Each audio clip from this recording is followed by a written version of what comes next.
Hey friends, it's Simon Hurley and welcome to another video. Today I'm using my brand new release to create a bunch of different mermaid and sea themed cards, and I'm sharing tons of stamping tips along the way. So without further ado, let's get into it. Alright, so I'm starting off with the scaled background stamp, and I love this one because it's got these solid scales all throughout, but you can peel out two of the rows of scales to use them individually, and there's one little scale that comes out, so you can stamp those in different colors, and I'm going to share a couple techniques today. So for the first card that I'm creating, I've pulled out one of the rows of scales, and I'm going to do some multicolored stamping. So for this first one, I'm starting off with a little bit of rosy cheeks, and then I'll take a second color. This happens to be a little bit darker, called Prom Queen, and I'm going to roll the ink pad up from the bottom edge, which is going to give it a nice shading. Then when I stamp it down onto my card, you can see here that you get that kind of two-toned effect. I think it's super cool. Now with my Simon Hurley Create inks, all I have to do is clean this off with water in between layers. It's not going to stain, and it's not going to transfer, and then I can move on to the next color. Next, I'm doing a little bit of purple. Here I used some triple berry, and then I'll move in with some crown me, and again do this kind of rolling technique. By doing the rolling technique, you're not going to really get any harsh edges, and you're still getting that two-toned effect from the second ink pad. Then I'm going to kind of shift it a little bit to align it in between, and then we can stamp it right down. I'm going to keep repeating the same process, but I have a couple tips to share when it comes to stamping. So here I'm using a little bit of Clear Skies, and then I'll move into some No Diving. Now these colors have a pretty large difference in between them, and in case if you kind of have some harsh marks you want to get out, you can always use a blending brush. Now here I recommend using a blending brush because it's not going to lift off much color at all, but it's going to kind of help blend them together and get a nice smooth and even effect between your colors. Then I'm going to stamp it down, and you can see you get a nice soft blend, and there's no harsh marks in between there. Then I'll do the same thing with a little bit of Psych and moving into Tropical Tango. Again, these colors are quite different from each other, so I ended up going in with a blending brush to kind of smooth them out just a tiny bit, and it really helps to kind of blend the colors together and make sure you're going to get a nice smooth stamped result. Then again, I'll look over top of my stamp to make sure it's aligned and stamp it down. I really love with my peel apart stamps, especially this one, that you get kind of that row of scales, and it really helps with the versatility of the stamp because I'll show you you can use it as a normal background too, but the fact that you can use that as either one and really get your own choice is amazing. And here I love that I was able to stamp it in several different colors to get my own kind of pattern paper effect that you usually can't achieve with regular background stamps. So I'm just going to keep repeating this step until I have the whole background covered that I want to fill. And I got a little bit of a fingerprint down on the card, but no need to worry. All I do is use my mono sand eraser and go in. It just kind of scratches off a little bit of the top surface of the cardstock and will remove that little stain. Next, to finish off this card, I'm going to go in between these scales and cut my background down. I'm cutting this about in half, and this is a great tip with any background that you want to use. If you kind of need to add a little bit more interest to the card, cut it down, and then you can add it down to a different colored cardstock panel, or you can kind of pop it up to add a little bit more interest. It's a really great tip. So I just went in between the scales and cut this down here. Now when it comes to mounting down this onto a card, I love this background stamp because you have the option to do it either way, and it gives a totally different look each time. I think if you used red and oranges or rainbow colors, it could look like a sunrise or kind of rainbow patterns. There's lots of different ways you can use it. Now to finish this off, I'm using the large encouraging words stamp set, and I'm just taking the clear acetate sheet to see which one I think would work best on this card. I ended up going with the sentiment that says you are perfect just the way you are, and I'm going to stamp it down on some black cardstock with white heat embossing. To do this, I'm just using my anti-static powder tool to get rid of any static, and then I'm going to go in with my Versamark clear sticky ink and stamp this down. Then I'll cover it over top with a little bit of white heat embossing powder, lightly tap off any of the excess, and then I'll go in and heat set that. And that's going to give me a really beautiful contrast and a nice bold white sentiment. I love doing sentiments like this if I'm using a lot of color on the card. The black and white is just going to help really stand it out against the background. Now when it comes to sentiments, I do like to fussy cut around them a little bit. I leave a little bit of a border, but I find that instead of leaving a big rectangle chunk of cardstock, fussy cutting around the sentiment allows more of your background to be shown and kind of helps make it give it a finished look. So then I'll add this down onto the card with a little bit of foam tape, pop it up there, and again, I love that contrast between the white top area that we cut apart and the bottom scales. I love that we were able to stamp those scales in a bunch of different colors. It adds tons of interest to the background and gives it a bright, cheerful look. Now for the next card, I'm going to just take this background and stamp it down in blue ink. This happens to be Clear Skies, but I wanted to share that this is just a really easy background stamp to also just throw in the background and add some texture down onto your card. So once I've inked it up, I'm going to stamp it down onto some blue cardstock for a nice tone-on-tone effect. And whenever I'm using the full background stamp, I face it upwards and I place my cardstock into it. This helps me get a nice stamped impression, and then there we have our background. This gives a beautiful tone-on-tone effect, and to finish off the card, all I simply did was add one of the adorable pirates from the Pirate Party stamp set. I think the background gives just enough detail but doesn't take away from the focal point image when used like this. Now another technique using this background stamp is to create kind of a resist. So here I'm using a little bit of Versamark clear sticky ink, and I'm adding down a layer of this ink so that my embossing powder will stick. However, I want a little bit of color to this layer as well. You could do it in 2 separate layers and stamp it down in the Misty, but instead I'm just going to apply some Prom Queen over top of the Versamark ink. So that this kind of creates the pink color, but it's going to be a stickier ink than my ink usually would be. Then I'm going to stamp it down onto a piece of my stark white cardstock. I'm bringing in a pressure tool on the back to give some good pressure and make sure the whole impression transfers. Then when I lift it off here, I've got the pink scales all nice and stamped down, but they've got a little bit of stick to it because of the Versamark. So then I can go in with a little bit of my clear heat embossing powder and throw over a layer over top of all of these scales. And having the Versamark ink there is just going to make sure that lots of the embossing powder sticks and we get a great coverage. Then I'm going to start heat embossing this. Now when I use my heat tool, I started off with it pointed at the front like this, but then I ended up switching to heating it from the back. The reason being is because the stamp is really kind of a bold image, and I found that heating it from the back is going to give me a more smooth effect. So if you ever have kind of little bumps or lumps in your embossing, try heating it from the back. I find that it blows off less of the embossing powder and tends to give a smoother look. Here you can see that little bit I did from the front and then most I did from the back, and it gives a super smooth effect over top of the whole background, which is what we want for this resist technique. So then I'm going to go in with a little bit of no diving ink, and I'm going to ink blend the whole background using a blending brush and this ink pad. This is going to give blue ink all over the areas that aren't heat embossed, because that heat embossing is going to act like a resist over top of the pink ink that is already there. This gives such a beautiful result, and I love the two-toned effect that it gives. I brought in a cloth or a paper towel to quickly wipe off the whole surface, and that's going to remove any of the excess ink that's sitting on top of the clear embossing and give me a nice crisp two-toned effect. So I didn't finish this one into a card just yet, but I absolutely love how it looks, and the bold two-tone color is such a great way to use this scaled background stamp. Now next I'm going to bring in the Mermaid Maker Stencil. I absolutely love this one. It has 2 mermaid tails in it that you can really create a nice detailed looking tail with your inks and blending. So for the first layer, I'm starting off with a large tail here, and I'm just going to use any mint tape to kind of mask off areas that I don't want any blending on. We fit lots of images on these stencils, so you're just going to have to mask the area that you don't want to use. It's pretty simple to do.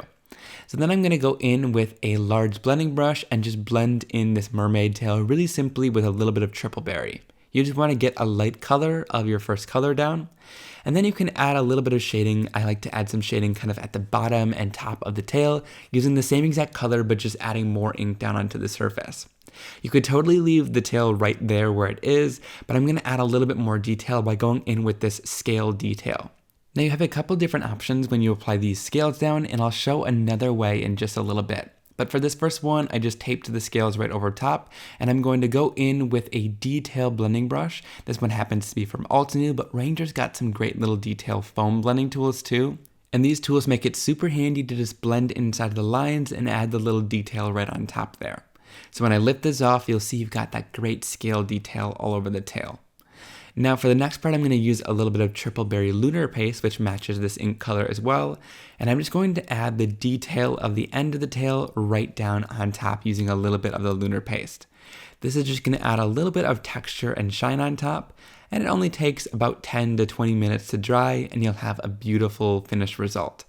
Once it's all dry, you've got tons of shine there, and I love the addition of that little bit of texture and shine to the end of this tail. So then to do the next one, I'm going to go in with a littler tail and ink blend it in using a little bit of Rosy Cheeks. Then for this one, I'm going to do the same kind of technique using an even smaller little detail blending brush and going in with a little bit of Prom Queen to add that detailed layer on. Then I'll add a little bit of Prom Queen Lunar paste down to the end of the tail to fill in that detail with a little bit of color and texture like before. And again, once that's dry, you get lots of beautiful shine and some nice texture on the tail.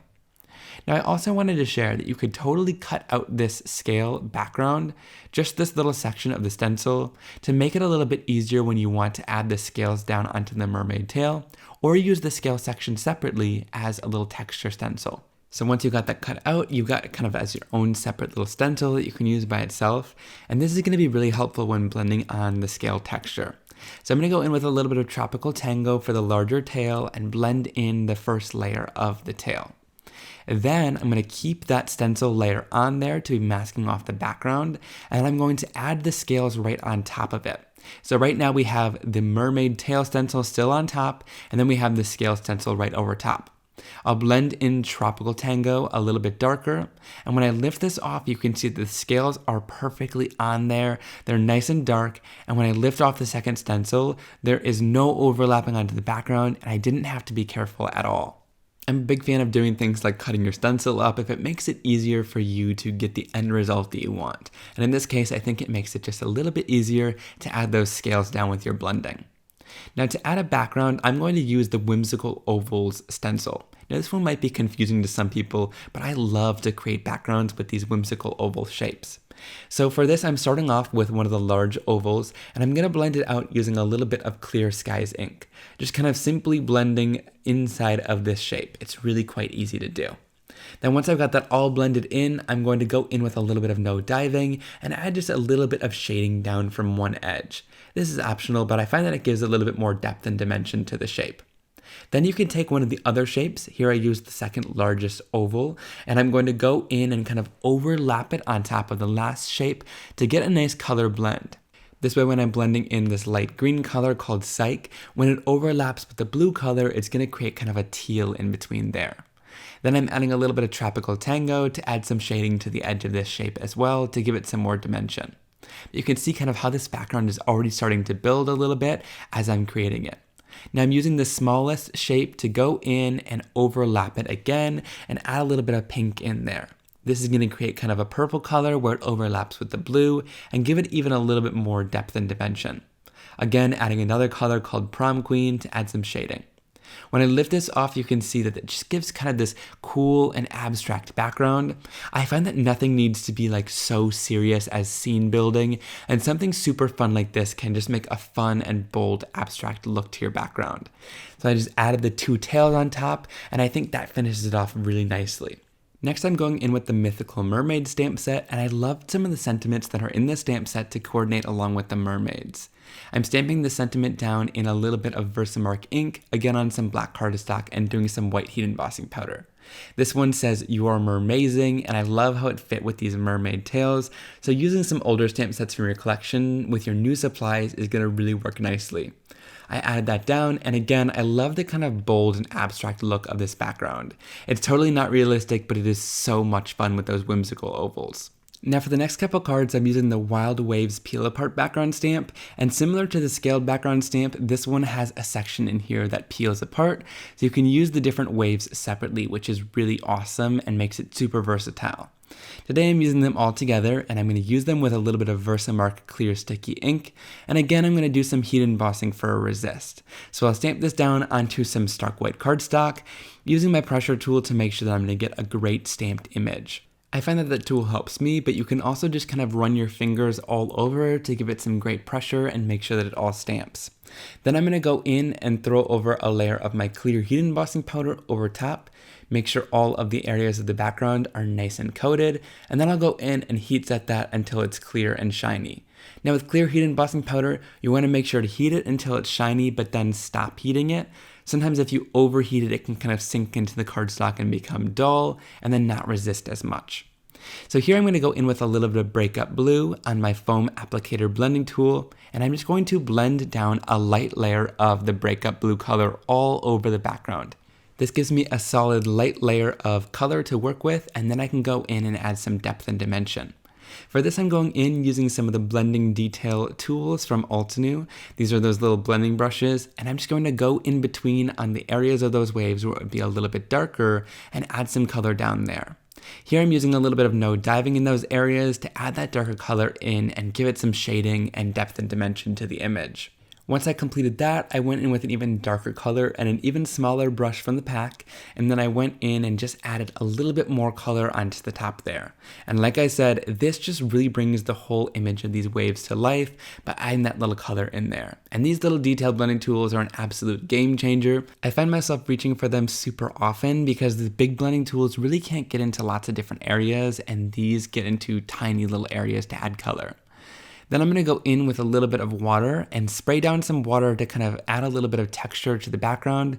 My Simon Hurley Create inks react with water nicely, and this is going to give me kind of water droplet effects. Next, I'm going in with my Fiskars Spring Assist scissors. Like I said, this really helps to kind of cut apart these backgrounds like this if you want to add a little bit more texture and elevation to the card. In this instance, I wanted to tuck something in between the waves, and I wanted to cut out this wave to give it a more 3D effect like that. So I'm just going in and easily cutting right around the image. It's a pretty smooth line to cut, and then it'll kind of fit together like a puzzle in the end. So for this, I'm adding the top layer at the top edge of my card there, down using a little bit of regular tape runner right down onto my card. Then I'm going to apply the bottom wave down using a little bit of foam tape, which is going to pop it off the card and allow for images to be tucked right in between that area. And here I took 2 more mermaid tails that I blended out, and I'm going to kind of tuck them underneath the waves. I think this really brings the background to life, and it's a great way to use these mermaid tails kind of tucked inside of those waves like that. I absolutely love how it looks. So then I'm going to use another sentiment from the Mythical Mermaids stamp set. This one says, "We mermaid for each other." I absolutely love it. And I'm going to heat emboss it onto some black cardstock again. So once it's all stamped, I'll heat emboss it until it's nice and bright white, and then I'll add everything together, and I love how this card turned out. Again, it's a great way to use this mermaid tails with an older stamp like Wild Waves to really bring the mermaid scene to life. Alright, next I'm going in and using the Wild Waves background stamp the same way that I did earlier. So I stamped it down with some clear sticky ink, and then I'm going to throw over a layer of clear heat embossing powder and heat set it until it's clear and shiny to create that kind of resisted background. Once that's all complete, I'm going to show another way to add color that's a little bit quicker and it's going to give you kind of more watercolor look. So for this, I'm adding my latest color of ink, which is Clear Skies, down onto the craft sheet, smooshing it down, and then I'm going to spray it down with water. Then I'll bring in the background that I've heat embossed and dip my cardstock right into that ink. For this first layer, I kind of just want a solid wash of color over top of the whole background. And then I'm going to heat set it with my heat tool. This happens to be the Ranger heat tool, which dries inks really nicely without moving them around on the surface, because we want this layer to be nice and dry, so that when we add our next layer on top, it's not going to blend, it's going to add a new layer of color. So then I'm going to go in with a little bit of no diving ink, which is my mid-tone blue. I'll spray it down a little bit again, and then I'm going to lightly dip this in. Instead of dipping it in and giving a lot of pressure, you can see that I'm almost just like lightly tapping it into that, not giving it pressure at all. And this is going to give me lots of texture and little droplets all over the background. Then I'm going in with my darkest blue color, which happens to be Midnight Snack. And again, just really lightly dipping the color in to get lots of texture, droplets, and dimension onto the background. This dipping technique is really fun and gives a super watercolor organic look in the end. So once it's all dry, I'm going to complete the background by ink blending on the edge. I'm using a little bit of Midnight Snack for this and just going around the edge with my foam blending tool to add some color. I like to add some darker color around the edge to give it kind of a vignette, and the darker edge draws your eye into the center of the card where it's lighter, where we're going to add our focal point image. For the focal point, I'm going to use the boat from the Pirate Party stamp set. This one's got a ton of great imagery in here, but I love just using some of the smaller images in the sets as focal points as well. So here I'm stamping down the little pirate ship in some black ink, and then I'm going to throw over a layer of clear heat embossing powder right over top. I'm going to do a little bit of watercoloring, and the clear heat embossing powder kind of helps the watercolor stay inside of the lines really nicely. So then I'm going to add my inks down onto my surface that I want to use to watercolor. So I'm just adding them down onto my craft sheet here, which is going to create a palette of color. Then I'm going to go in and start my watercoloring. Now, whenever I like to watercolor, I always go in with my brush and just clean water for the first layer. This is going to get my paper nice and saturated and get it ready to take the inks. Then once I'm ready, I can go in with my brown color. This happens to be a little bit of gur, and I'm going to go in with a little bit of water for a light wash of color first. Then once I'm done with that, I'll use less water and the same color and add in my depth and shadows onto the image. That's a really great way to do a couple different layers of watercolor and get some nice depth and dimension with the colors. Once that's finished, I'll add the image right down onto the center of my card. Here I added it down onto an oval of vellum. I used the vellum to kind of soften up the background just a little bit. And then I'm going to add a little bit of adhesive right behind the boat and sentiment to hide it behind the vellum. Once I add that all together, it finishes off the card really nicely. And again, using the Wild Waves background stamp in another different way to add color to your background to finish it off with this fun pirate party boat. I absolutely love how this card turned out. Alright guys, I hope you really enjoyed today's video. If you did, leave me a comment down below letting me know which card was your favorite. And also down there is a link to the full supplies list, and using those links helps support me, so I really appreciate it. Thanks so much for hanging out with me today, and I'll see you guys soon. Bye!